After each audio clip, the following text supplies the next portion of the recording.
이러한 경험을 살려서 작년 초에 창업을 했고, 창업 첫 해에 제가 회사 다닐 때 벌었던 연봉보다 더 많은 매출을 올렸습니다. 안녕하세요, 예술창업 황근거입니다. 요즘은 창업 시즌으로 따지면 비수기입니다. 전에도 말씀드렸듯이 보통 창업 지원의 성수기는 1년 중 상반기, 그것도 4월부터 6월까지 몰려 있습니다. 대충 1월부터 3월까지 세부 계획을 세우고 4월부터 6월까지 모집을 하며 하반기에 실행을 합니다. 그리고 10월 정도에 마무리해서 11월, 12월은 다음 해의 사업 계획을 세우고 올해의 사업을 정산을 합니다. 전체적으로 이런 사이클인데요. 그렇다고 전부 다 그런 것은 아니고 대체로 그렇다는 겁니다. 하지만 하반기 시작하는 지원 사업도 많으니 참고해 주시기 바라고, 지금은 비수기니까 여러분들께 추천해 드릴 지원 사업이 마땅히 없어서 제 경험을 이어나가 볼까 합니다. 오늘은 제가 가치중심적 사고를 바탕으로 작품 활동과 더불어 그에 파생된 활동으로 회사 다닐 때 연봉보다 더 많이 벌었던 이야기를 해볼까 합니다. 제가 전에 예술가에게 좋아하는 것과 잘하는 것에 대해서 올렸던 영상에서 말씀드렸다시피 저는 제 예술 역량을 펼치기 이전에 사회인이 먼저 되어야겠다고 생각을 했습니다. 그래서 교육 분야 대기업에 취업을 했고 다달이 들어오는 월급을 가지고 작품 활동도 하고 전시회도 했었습니다. 그렇게 회사 생활을 하면서 번 돈으로 중간에 유학도 다녀오고 외부 교육도 들으면서 자기 개발도 했고 업무 성과도 내면서 비즈니스 감각도 키웠습니다.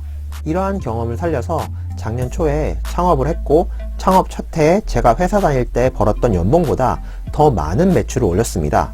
솔직히 제가 그림 그리는 작품 활동만 했다면 이러한 매출은 불가능했을 겁니다. 제가 작년에 벌었던 수익 중에 작품을 판매해서 벌었던 수익은 전체 수익의 한 3분의 1 정도였고, 나머지는 작품에서 파생된 제품을 만들어 크라우드 펀딩을 했었고, 또 다른 하나는 기획자로서 기업에서 프로젝트를 수주한 다음 진행했던 사업이 있었습니다. 그럼 하나하나 자세히 설명드려 보겠습니다. 먼저 저는 작년에 개인전을 열었습니다. 예술가의 경쟁 상대편에서 말씀드렸던 것처럼 관객의 운집과 머무는 시간을 높이기 위해서 작품 이외의 인테리어에 신경을 많이 썼습니다.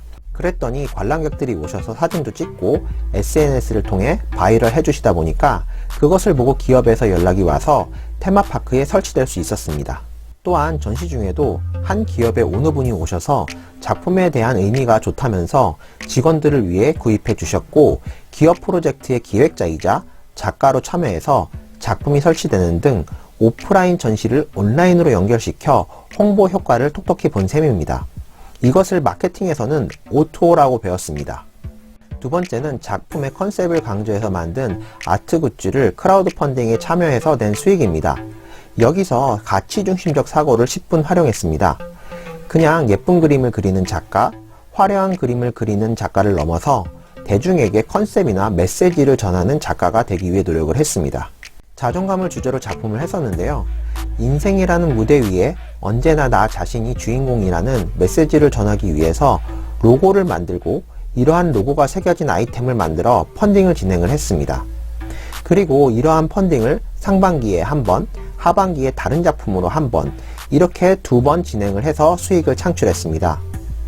특히 하반기에는 작품집에 달력 기능을 넣어서 최소 1년이라도 작품을 봐달라는 의미를 부여를 했고, 매년 정례화하고 있어서 올해도 제작 중에 있습니다. 물론 자존감이라는 메시지는 같지만 표현 방식이 완전히 다른 방법을 활용했습니다. 세 번째로는 기업에서 외부 익스테리어와 내부 인테리어를 위한 작품을 고려 중이라고 해서 기획자로서 전체적인 틀을 잡고 미술대학과 연계해서 산학협력 프로젝트를 만들었습니다.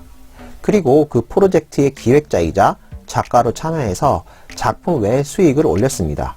창업을 하다 보니까요, 이렇게 기업과의 프로젝트에서 전자세금 계산서를 발행할 수 있다는 장점이 있었고, 작가 개인 신분보다 신뢰를 쌓을 수 있었습니다.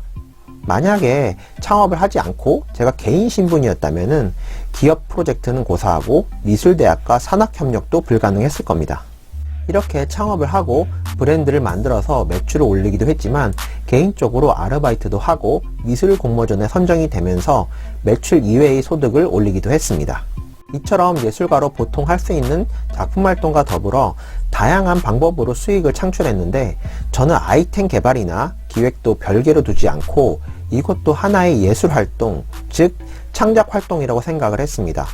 이것이 가치중심적 사고를 기반으로 했기 때문에 가능했던 일이라고 생각을 합니다. 만약 시각예술가는 작품 제작만 해야 한다는 생각에 머물렀다면 회사 다닐 때 연봉보다 훨씬 못 미치게 벌었을 겁니다.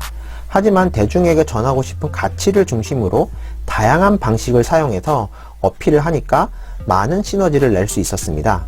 이러한 방법이 정답이 아니고 이런 생각을 가지고 작품 활동을 하고 있는 사람도 있구나 라고 생각을 해주시면 좋을 것 같습니다.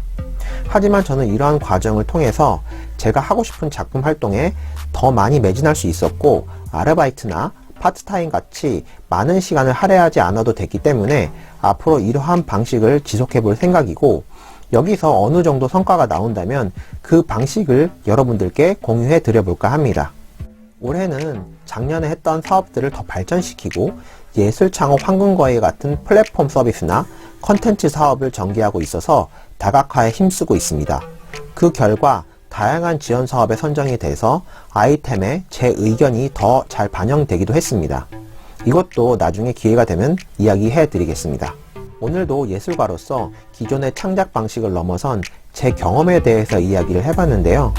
예술가로 일회적인 수익이 아닌 지속적이고 반복적으로 수익을 창출해서 안정적으로 창작 활동에 매진할 수 있도록 즐겨볼 생각입니다. 오늘도 긴 이야기 들어주셔서 감사합니다. 여러분의 예술창업 황금거래 카페 가입과 유튜브 채널의 좋아요, 구독, 알림 설정은 이 컨텐츠를 지속하는 데 큰 힘이 됩니다. 그리고 꼭 배가 고파야만 예술이 되는 것은 아니라고 생각을 합니다. 경제적으로 여유를 가지고 창작 활동을 하면 더 좋은 작품을 만들 수 있습니다. 우리도 할 수 있습니다. 감사합니다.